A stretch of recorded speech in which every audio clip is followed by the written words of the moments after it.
ఇప్పుడు సుప్రీంకోర్టు వాళ్ళు చెప్పారు ఇది ఇల్లీగల్ అని. ఇప్పుడు ఈ ఎలక్ట్రల్ బాండ్ స్కీమ్ లో చాలా ఇంట్రెస్టింగ్ ఏంటంటే నేను కొద్దిగా అనలైజ్ చేశాను. ఎటువంటి డబ్బు ఎందుకు ఇస్తారు అంటే వాళ్ళకి ప్రజాస్వామ్యం మీద వ్యామోహం, ప్రజాస్వామ్యాన్ని ప్రమోట్ చేయడానికి కంపెనీలు అందరూ డబ్బులు ఇస్తున్నారా? నిజంగా వాళ్ళకి అంత వ్యామోహం ఉందా?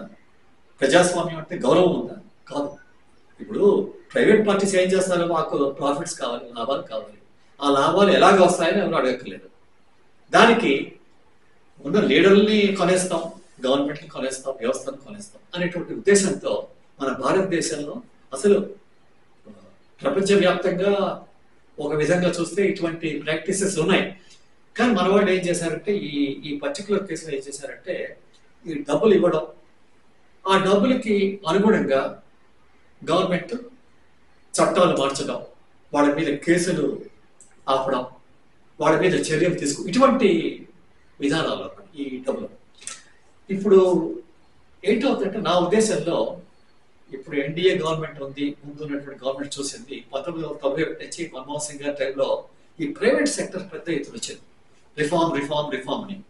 ఆ ప్రైవేట్ సెక్టర్కి ఎక్కడ కాంపిటీషన్ ఉండదు, వాళ్ళు కావలసినటువంటి లాభాలు వాళ్ళు గడిస్తారు.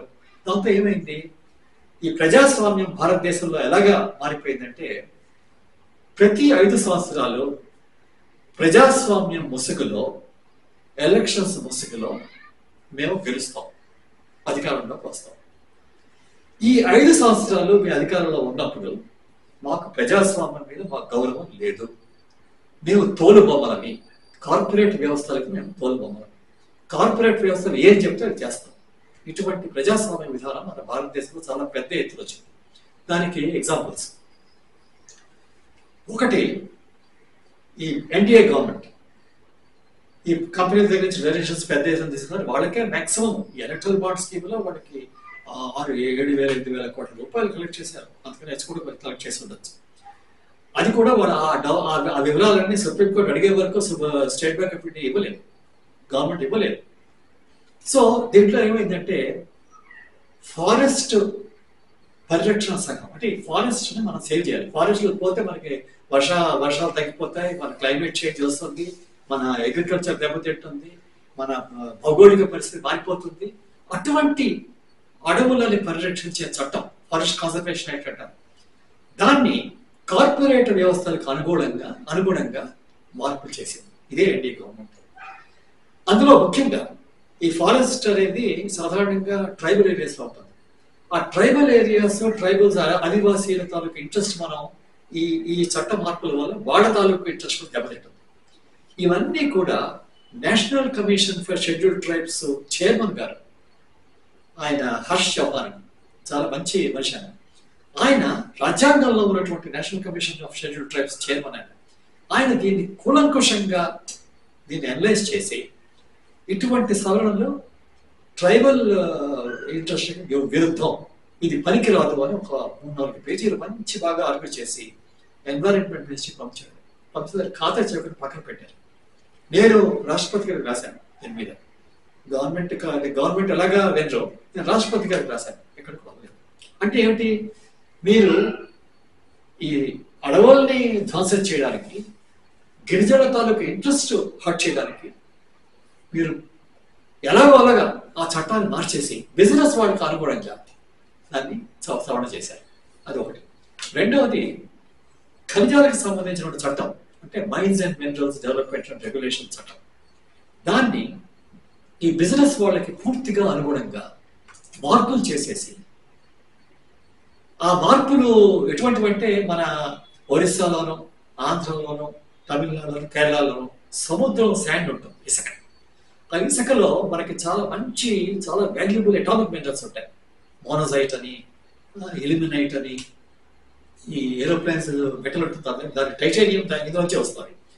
దాన్ని మన నెహ్రూ గారి టైంలో బాబా గారు మన న్యూక్లియర్ సైంటిస్ట్ ఉన్నప్పుడు దాన్ని ప్రైవేట్ సెక్టర్ దాని మీద ఉండకూడదు, ఇది పబ్లిక్ సంస్థలో ఉండాలి, ఇది బయటకు పోకూడదు, ఇది మనకి చాలా వాల్యుబుల్ రిసోర్స్, ఇది ప్రపంచంలో మన భారతదేశంలో ఉన్నటువంటి ఇటువంటి ఈ వనరులు ఇంకెక్కడ లేవు, మనం దాన్ని కాపాడుకోవాలని చెప్పి ఒక బ్యాన్ పెట్టారు.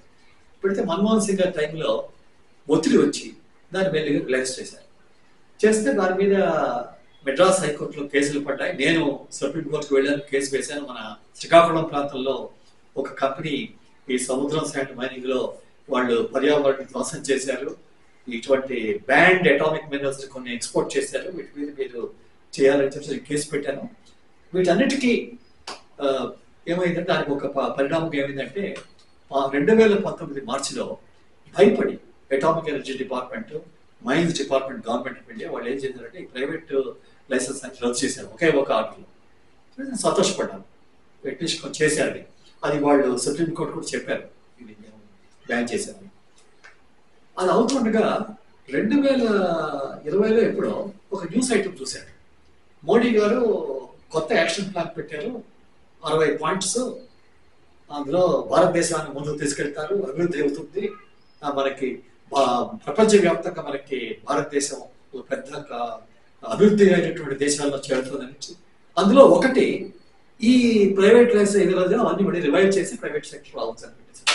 అంటే ఆ చట్టాన్ని చేయగానే నాకు ఆశ్చర్యం, ఇదేమిటిది, ఒక సుప్రీంకోర్టులో చెప్పిన తర్వాత ఇలా చేశారు అని కొద్దిగా నేను అనలైజ్ చేస్తే, ఆ చట్ట సవరణకి ఒక నెల రోజుల ముందు ఒక ప్రైవేట్ సంస్థ, పేరు చెప్పను, చాలా వెల్ నోన్ ప్రైవేట్ సంస్థ, వాళ్ళు ఒరిస్సాలో ఆంధ్రాలో అదే సముద్రం శాండ్ అని ప్రైవేట్ మైనింగ్ చేయడానికి 2 సబ్సిడరీస్ స్థాపించారు. నాకు ఆశ్చర్యం వేసింది. అంటే ఆ ప్రైవేట్ సంస్థ చెప్తే మోడీ గారు చేశారా, అయితే మోడీ గారు చేస్తున్నామని వాళ్ళకి చెప్తే వాళ్ళు ఆ సబ్సిడీస్ పెట్టారండి. దీన్ని నేను రాశాను, క్యాబినెట్ సెక్రటరీ గారు రాశాను. ఇదేమిటండి, అంటే మీరు కార్పొరేట్ సంస్థలకి దాసం అయ్యారా, ఎలా చేశారు అంటే ఎందుకు చెప్తున్నానంటే, ఈ ఎలక్ట్రల్ బాండ్ డొనేషన్స్ అన్ని కంపెనీలు ఇస్తారు, ఈ మైనింగ్ కంపెనీస్ అని ఇస్తారు. ఇస్తే వాళ్ళకి అనుగుణంగా ఇవన్నీ మార్పు